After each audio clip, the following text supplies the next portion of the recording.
दिल्ली शराब नीति मामले में केजरीवाल की मुसीबतें बढ़ सकती हैं। एक के बाद एक 8 समन्स की नाफरमानी से परेशान ईडी ने अदालत का रुख किया था। इस मामले में बुधवार को केजरीवाल को कोर्ट से झटका लगा। राउज एवेन्यू कोर्ट ने ईडी की दलीलें सुनने के बाद केजरीवाल को आदेश दिया है कि वो 16 मार्च को अदालत के सामने पेश हों। ईडी दिल्ली शराब नीति से जुड़े मनी लॉन्ड्रिंग मामले में पूछताछ के लिए केजरीवाल को अपने दफ्तर बुला रही है। शुरुआती 5 समन नजरअंदाज किए जाने के बाद अदालत ने केजरीवाल को पहले भी हाजिर होने का निर्देश दिया था, लेकिन उन्होंने विधानसभा में बजट सत्र का हवाला देकर व्यक्तिगत पेशी से छूट मांगी थी। केजरीवाल लगातार ईडी के समन्स को गैर कानूनी बता रहे हैं।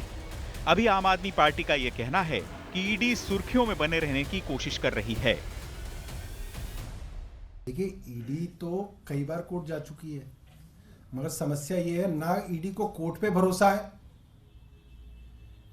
ना ईडी को कोर्ट की तारीखों पे भरोसा है। कोर्ट ने जब 16 तारीख अरविंद केजरीवाल जी को दे रखी है, उसके बावजूद वो सम्मन भेजे जा रहे हैं। फिर उन सम्मनों को लेके वो बार बार कोर्ट जा रहे हैं, सिर्फ और सिर्फ खबरों में बने रहने के लिए ईडी कर रहा है। केजरीवाल ने सोशल मीडिया पर अपनी ताजा पोस्ट में दावा किया है कि लोगों को ईडी से परेशान करवाकर बीजेपी में शामिल करवाया जाता है। ईडी की रेड में ये पूछा जाता है कि कहां जाओगे, बीजेपी या जेल। जो बीजेपी में जाने से मना कर देते हैं उन्हें जेल भेज दिया जाता है। अगर सत्येंद्र जैन, मनीष सिसोदिया और संजय सिंह जैसे नेता बीजेपी में शामिल हो जाएं तो उन्हें बेल हो जाएगी। वहीं बीजेपी लगातार इस मामले में आम आदमी पार्टी पर हमलावर है। बीजेपी का कहना है कि शराब नीति मामले में केजरीवाल प्रवर्तन निदेशालय के सवालों से बचने की कोशिश क्यों कर रहे हैं। ये सिर्फ और सिर्फ एक बहाना है।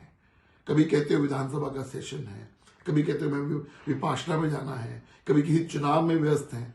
ये सिर्फ और सिर्फ आप कानून से भाग रहे हो। भागता वो व्यक्ति है जो क्रिमिनल होता है। लेकिन अरविंद केजरीवाल साहब, आपको कहना चाहता हूं कि जितना मर्जी आप भाग लीजिए, आपको ईडी के सामने एक ना एक दिन प्रस्तुत होना पड़ेगा। अब तो मान लीजिए सुप्रीम कोर्ट ने भी और हाई कोर्ट की एक रूलिंग भी आई है कि अगर ईडी ने सम्मन किया है तो एक्यूज को जाना पड़ता है।